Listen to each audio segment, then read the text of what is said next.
Assalamualaikum warahmatullahi wabarakatuh. Bismillahirrahmanirrahim. Wala hawla wala quwata illa billahil aliyyil azim. Subhanaka la ilma lana illa ma 'allamtana innaka antal alimul hakim. Alhamdulillahi wa kafa wa salatu wassalamu ala sayyidinal mustafa sayyidina wa maulana wa habibina wa syafi'ina wa qurrati a'yunina Muhammad wa ala alihi wa ashabihi ahli siddiqi wal wafa amma ba'du.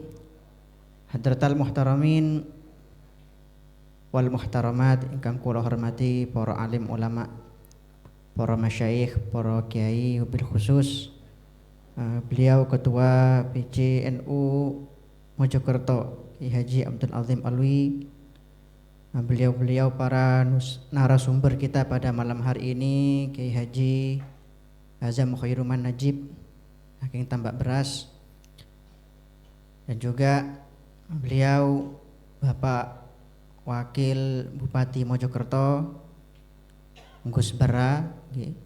Beliau niki kalau di Madura namanya Coca Cola, cowok ganteng, cowok idola.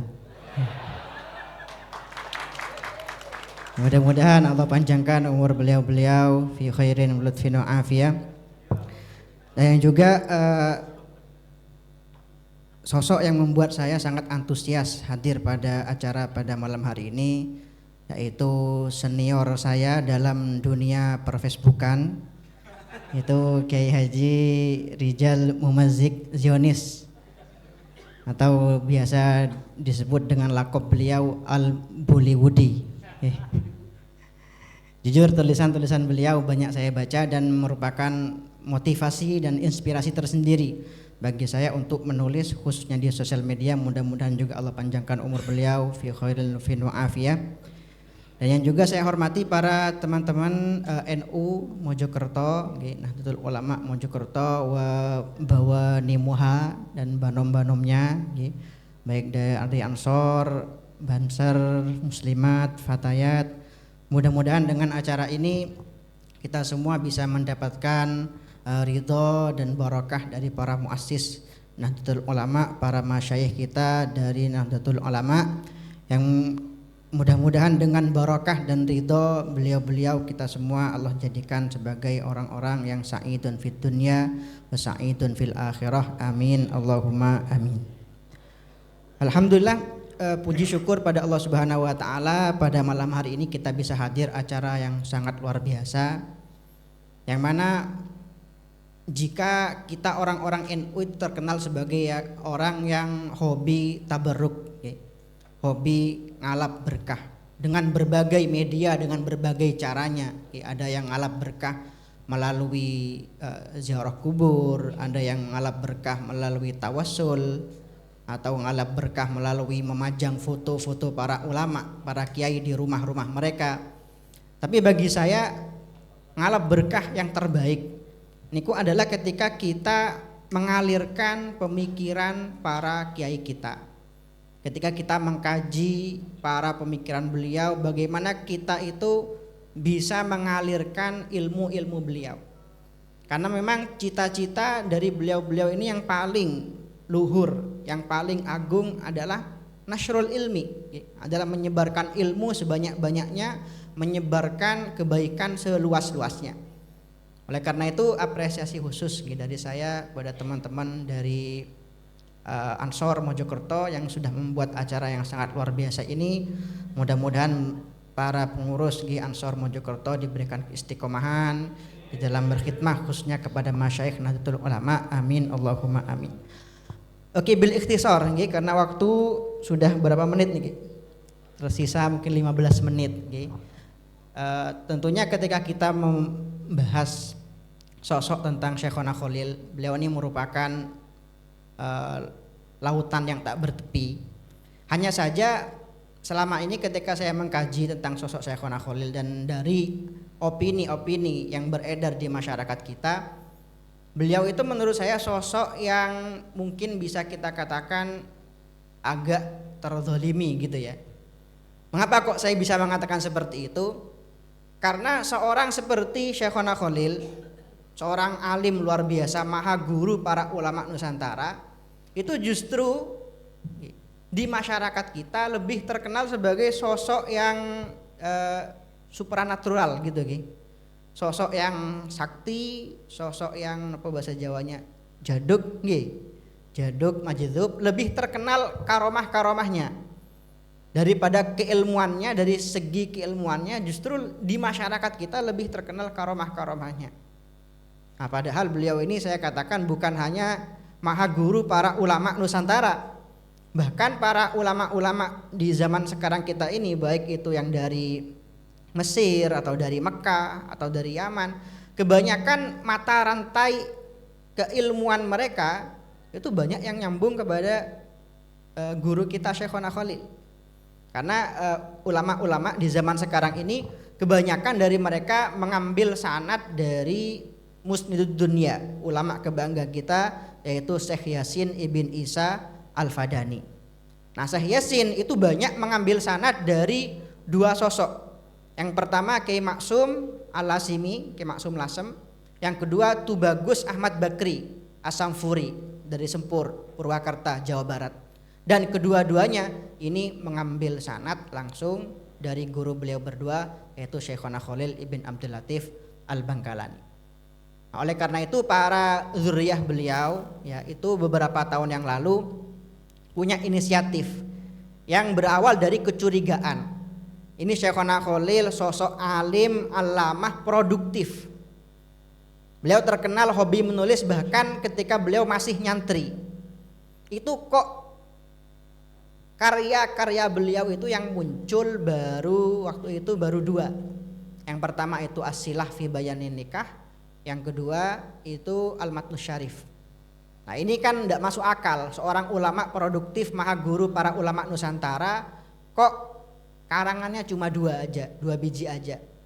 Akhirnya mulai saat itu kami membentuk tim ya, itu tim Lajnah Turas Syekhona Muhammad Khalil yang tugasnya itu mencari karya-karya beliau, manuskrip karangan beliau, dan alhamdulillah sampai sekarang sudah terkumpul sekitar 26 manuskrip, yang mana 8 diantaranya sudah kami cetak sebagai kitab dan sudah kami sebarluaskan. Yang terakhir kemarin pada bulan Ramadan kami launching kitab Syarhul Khalil, syarah beliau atas matan Jurmiyah. Allahumma sholli ala sayyidina Muhammad. Oke. Tentunya membahas Syekhona Khalil. Tadi saya ingin dari awal, saya ingin membahas Syekhona Khalil dari sudut pandang yang mungkin banyak selama ini tidak dibahas. Itu saya sudah tadi sebar ke Mas Nasir, itu bisa di-up di sini enggak? Ada dari salah satu manuskrip, dari sekian banyak manuskrip yang kami temukan, ada satu kitab yang bagi saya itu sangat menarik. Itu kitab berisi tentang manakib Syekhona Muhammad Khalil, yang ternyata setelah kami validasi, kami konfirmasi, itu fix adalah tulisan dari Syekh Yasin ibn Isa Al-Fadani. Di situ Syekh Yasin banyak sekali menulis tentang Syekhona Khalil, yang kebanyakan itu mungkin data-data yang selama ini tidak kita ketahui. Saya ambil contoh nggih. Syekh Yasin pertama kali menulis di kitabnya itu Kiai Muhammad Khalil Bangkalan Madura, Al-Imam Al-Arif Billah Ad-Dal Alaih Asy-Syekhul Humam Al-Masyhur Biwaliyillah wa ahadi asfiyaihi Dzul Karamat Al-Bahirah wal Irhasat Al-Zahirah Al-Alim Al-Alamah Al-Muqri Ad-Dhabit Al-Mujawwid Al-Mufassir Al-Muhaddits Al-Musnid As-Sufi Al-Mursyid As-Thiqah Al-Bari Az-Zahid As-Shalih Al-Wari' Al-Faqih Al-Abid Al-Ustadzul Kabir Al-Hibrul Miqdir Muhammad Khalil ibn Abdul Latif Al-Bangkalani Al-Maduri Al-Muammar ma fauqal mi'ah. Coba teman-teman bayangkan seorang sekelas Syekh Yasin Al-Fadani ketika menyebut ya nama Syekhona Khalil dengan gelar yang sebegitu banyaknya ya.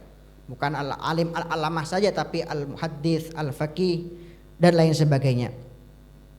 Kemudian Syekh Yasin di sini meskipun Al-Muammar ma fauqal mi'ah ini perlu dikoreksi ya. Syekhona Khalil selama ini terkenal Al-Muammar, semuanya sepakat beliau panjang umur, tapi untuk dikatakan umurnya lebih 100 tahun itu sudah kami teliti dan ternyata usia beliau pada waktu beliau wafat tahun 1925 atau 1 tahun sebelum berdirinya NU, itu beliau wafat pada usia 95 tahun.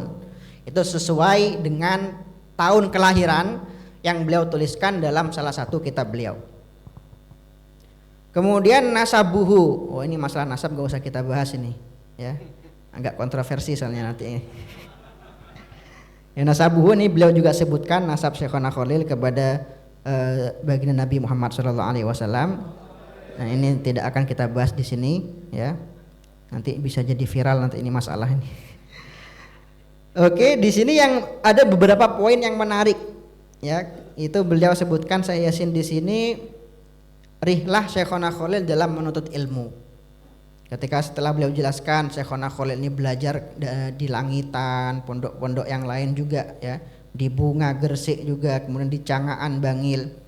Beliau sebutkan pada akhirnya Syekhona Khalil mencari ilmu ke Makkatul Mukarramah. Bahkan di sini Syekh Yasin menuliskan masa menuntut ilmu Syekhona Khalil jika ditotal di Makkatul Mukarramah saja itu sekitar 30 tahun. Itu masa menuntut ilmu beliau hanya di Makkatul Mukarramah. Dan di situ terkenal sekali kisah-kisah beliau ketika menuntut ilmu, bagaimana beliau itu kasabnya itu nulis alfiyah, karena tulisan beliau bagus, nulis alfiyah kemudian dijual. Dan uangnya gak beliau gunakan sendiri, beliau donasikan pada para guru beliau yang tidak mampu.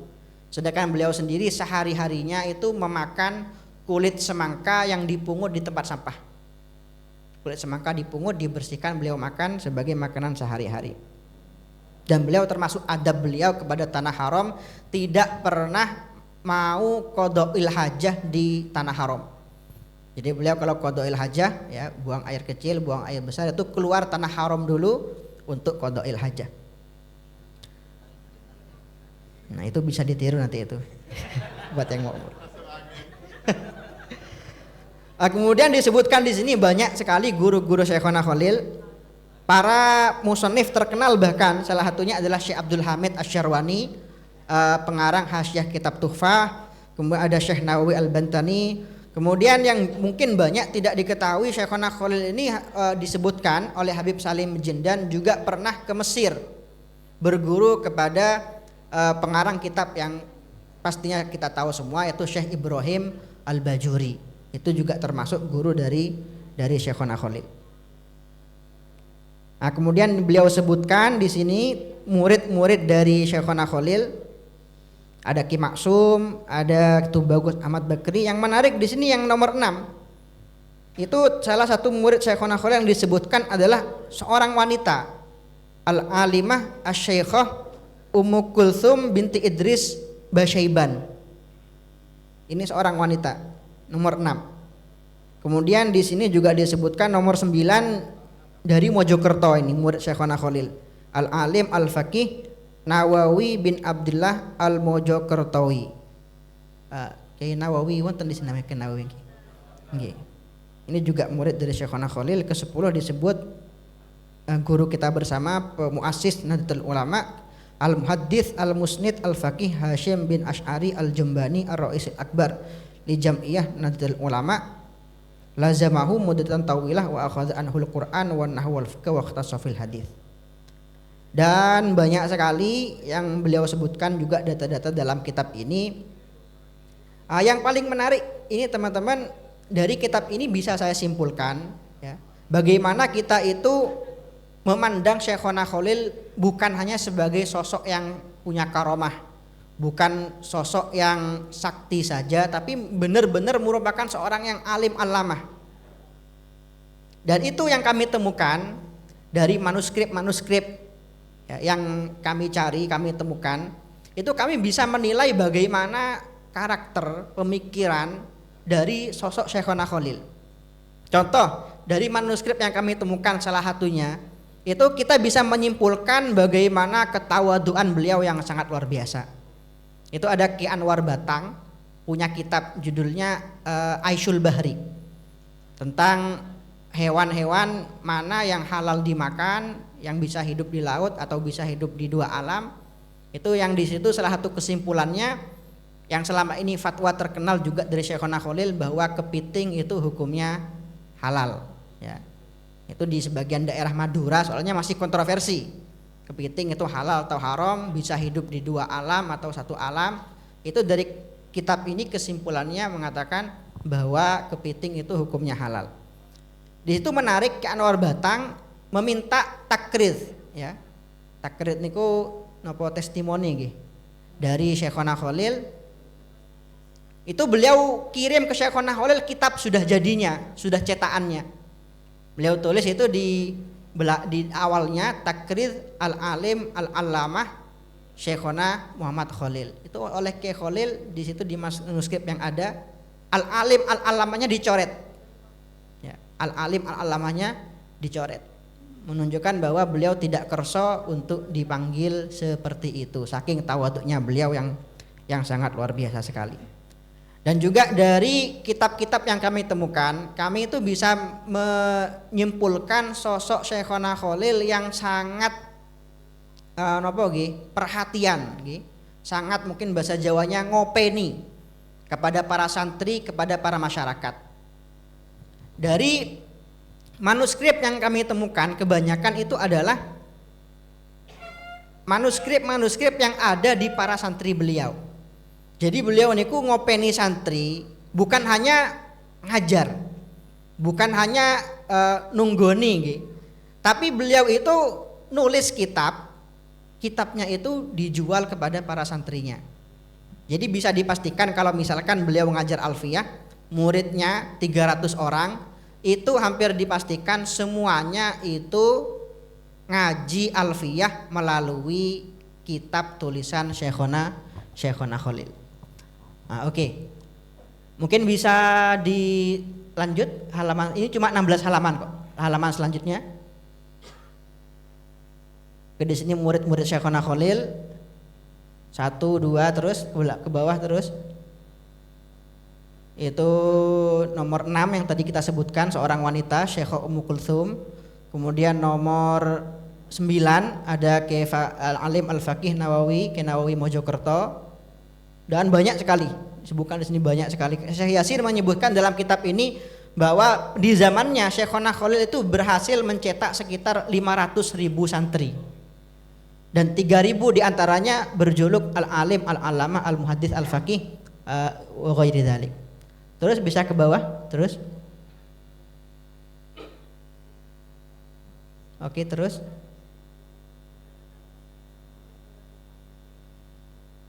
Nah, ini asdiqauhu, teman-teman Syekhona Khalil ketika belajar, mu'allafatuhu. Nah, itu memang waktu itu karangan-karangan Syekhona Khalil, karya-karya beliau masih hanya beberapa yang ditemukan. Salah satunya yang paling terkenal As-Silah fi Bayanin Nikah. Nah, ini beliau akhlakuhu wa manakibuhu. Akhlak beliau dan manakib beliau. Itu yang paling menonjol memang ketika kita membaca sejarah Syekhona Khalil. Itu poin kedua yang disebutkan oleh Syekh Yasin. Wa kana syadidat ta'addub wal ihtiram ma'a syuyukhih. Beliau itu terkenal sangat takzim sekali, hormat sekali kepada para gurunya. Atau beliau sebutkan suatu kisah yang sangat masyhur. Suatu ketika Syekhona Khalil itu naik dokar. Kemudian beliau tanya kepada Pak Kusirnya, itu dokarnya dari mana? Kudanya dari mana? Pak Kusirnya menjawab bahwa itu min khuyul Bima Asy-Syahirah ya. Itu dari daerah Bima, Nusa Tenggara Barat. Kemudian Syekhona Khalil langsung saja turun. Beliau langsung saja turun dari dokar itu dan berkata, saya tidak mau naik dokar ini karena saya khawatir jangan-jangan kuda sampean ini adalah salah satu keturunan kuda guru saya ya.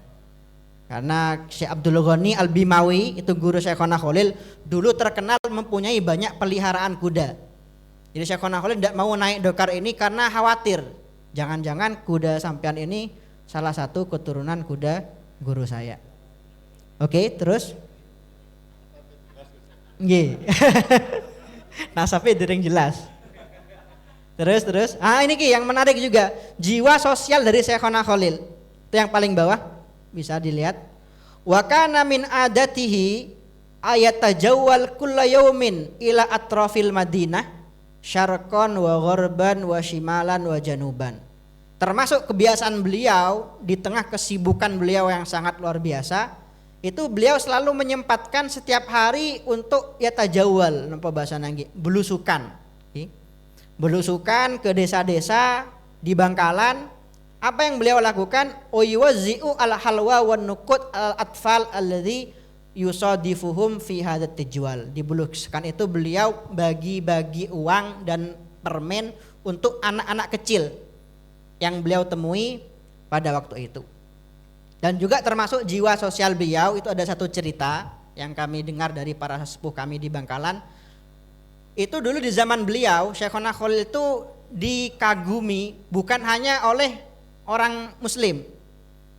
Itu di Bangkalan sampai sekarang ada daerah orang Pecinan, ya kampung Cina di situ di Pecinan. Itu juga banyak yang mengagumi Syekhona Khalil. Nah, suatu ketika ada orang Cina ini anaknya meninggal. Nah, karena saking kagumnya sama Syekhona Khalil, orang Cina ini sowan ke Syekhona Khalil minta beliau untuk mensolati anaknya. Ini jelas non muslim padahal. Nah, tapi beliau mungkin jabr khotirnya ingin membahagiakan orang ini, beliau turuti. Beliau datang itu ke jenazahnya, ke rumah duka. Kemudian beliau ketika diminta disolati, beliau mensolati cuma di depan jenazahnya, berdiri di depan jenazahnya. Beliau nyolati seperti biasa. Nah, ketika sholat selesai, beliau ditanya, Kiai, kenapa kok sholat jenazahnya kok di depan, bukan di belakang? Terus kata Syekhona Khalil, iya saya tahu anak sampean ini ketika di dunia dulu nggak pernah sholat. Ketika hidup dulu nggak pernah sholat, makanya saya sekarang di depan dia, saya imami, saya ajari sholat. Ini kata beliau. Ini kata beliau. Nah, kemudian karomatuhu, oke, ke bawah karomatuhu tidak perlu kita bahas. Saya kenapa kok nggak terlalu membahas karomah? Karena sekali lagi teman-teman, al karomah layuk tadabiha. Ya, meskipun bisa menambah takzim kita, tapi nggak ada yang bisa kita tiru dari sebuah karomah. Cerita-cerita tentang karomah itu juga banyak yang tidak bisa dipertanggungjawabkan. Itu kita seharusnya perlu mengubah mindset kita agar memandang seorang ulama bukan hanya dari karomahnya saja, tapi dari segi kealimannya. Kemudian wafatuhu, itu jelas sekali beliau tulis di situ wafatnya 1925. Wa kana umru ibnatihi Asma in zakatis asinin. Ini Nyai Asma salah satu putri beliau. Ke bawah terus. Oke, setelah itu ada? Udah enggak ada. Udah cukup di situ. Kemudian disebutkan auladuhu afaduhu ila akhirih. Nah, dari sini saya juga ingin menyampaikan teman-teman bahwa ketika kita membaca sejarah para ulama kita, jangan membaca dari puncak di mana mereka mendapatkan semua kemuliaan itu, tapi kita perlu belajar membaca dari titik nol. Bagaimana mereka berjuang, bagaimana mereka bersabar, bagaimana mereka bermujahadah untuk mendapatkan semua kemuliaan itu. Nah, kemudian yang menarik juga, ini terakhir saya ingin menyampaikan, ketika kami mengkaji manuskrip-manuskrip yang kami temukan, itu kebanyakan adalah yang berkaitan dengan ilmu alat, nahwu, sorof, arud dan lain sebagainya. Dan menariknya itu beliau tulis ketika usia beliau sudah tidak muda. Ada yang beliau tulis umur 60 tahun, ada yang beliau tulis ketika umur beliau 70 tahun. Nah, ini sangat terlihat sekali jiwa ngopeni dari Syekhona Muhammad Khalil yang masih bergelut dengan ilmu-ilmu dasar bahkan ketika usia beliau sudah tidak muda lagi. Ini yang kita ketahui bahwa seorang murabbi itu adalah orang yang mendidik dari ilmu-ilmu dasar sebelum mereka mengajar ilmu-ilmu yang tinggi. Dan satu hal yang menarik juga, perhatian beliau yang sangat luar biasa kepada para keluarganya. Contoh, ada satu kitab teman-teman, itu kitab isinya wirid-wirid. Itu beliau tulis khusus untuk istri beliau. Dan luar biasanya lagi itu bukan istri beliau yang pertama, istri beliau yang kesekian. Nah gitu kalau kias aulawinya gitu, perhatiannya kepada istri sekian aja sudah luar biasa, apalagi ke istri pertama beliau ya. Tapi saya akui bahwa ini juga termasuk karomah beliau yang mungkin tidak bisa kita tiru ya. Jangan ditiru karena ini termasuk karomah la yuqtada biha seperti tadi, tidak bisa kita jadikan sebagai acuan. Itu beliau tulis di situ ada rotib haddad ya, ada amal-amal masuk rumah ya, amalan untuk melancarkan rezeki juga ada ketika masuk rumah, kamu baca ini, kamu baca ini. Dan menariknya itu beliau tulis kata-kata yang mungkin bahasa sekarang itu katanya kata-kata yang so sweet gitu ya, kata-kata yang romantis. Beliau tulis ketika setiap menuliskan amalan itu, kata bahu al-fakir az-zalil Muhammad Khalil li halilatihi. Nah, coba teman-teman lihat, alih-alih mengatakan menulis li zaujatihi, itu beliau tulis li halilatihi. Itu bagi saya halilah itu bahasa yang lebih manis daripada hanya sekedar zaujah. Karena kalau zaujah itu mungkin bisa kita artikan istri. Tapi kalau halilah itu bisa kita katakan kekasih halalku gitu. Halilah. Nah, itu bahasa yang lebih manis daripada sekedar zaujah. Dan terakhir ya, ini bagaimana kita itu ketika ingin mengkaji pemikiran Syekhona Khalil itu, maka kajilah pemikiran para santri-santrinya, para murid-muridnya. Beliau ini terkenal para teman-teman mencetak kader-kader yang aktif dalam berbagai bidang. Jadi santri Syekhona Khalil itu bukan hanya aktif dalam masalah keagamaan saja. Banyak santri-santri beliau yang aktif dalam bidang-bidang yang lain. Dan karakter para santri Syekhona Khalil itu adalah bagaimana beliau ini sangat mengutamakan persatuan dan bisa menghargai perbedaan. Nah, itu yang terlihat sekali dari kasus ya, atau dari kejadian perbedaan pendapat yang sering disebutkan oleh guru saya juga, Syekhona Maimun Zubair. Itu beliau sering menceritakan dalam salah satu kitabnya juga beliau tulis ketika Kiai Hasyim Asy'ari itu berbeda pendapat dengan Kiai Fakih Mas Kumambang. Itu dalam masalah napa niku nakus nggih, napa bahasa nakus niku kentongan. Itu sama-sama punya dua kitab. Kitabnya Kiai Hasyim sekarang masih ada juga tertulis di bab terakhir, di kitab terakhir dalam kitab Irsyadus Sari itu ada kitab judulnya Al-Jasus fi Ahkamin Nakus, yang pada intinya beliau menyimpulkan kentongan itu hukumnya haram. Nah, kebalikannya Kiai Fakih Mas Kumambang sama-sama santri Syekhona Khalil itu juga punya kitab membantah kitabnya Kiai Hasyim. Judulnya pedas sekali. Itu judulnya Hazur Ru'us. Kalau kita terjemahkan Hazur Ru'us itu mungkin nabokin kepala ya. Nabokin das. Hazur Ru'us alal jasus fi ahkamin nakus. Itu saling bantah-bantahan luar biasa sekali pada waktu itu, bantah-bantahan di majalah. Sampai suatu ketika Kiai Hasyim Asy'ari mengumpulkan para ulama di Jombang yang mereka kira Kiai Hasyim Asy'ari butuh pengakuan, tapi ternyata tidak. Ternyata Kiai Hasyim Asy'ari membacakan dua pendapat itu, beliau katakan ini dua pendapat ini, pendapat saya dan pendapat Kiai Fakih sama-sama bisa panjenengan gunakan semua, tapi saya pribadi tidak memperbolehkan.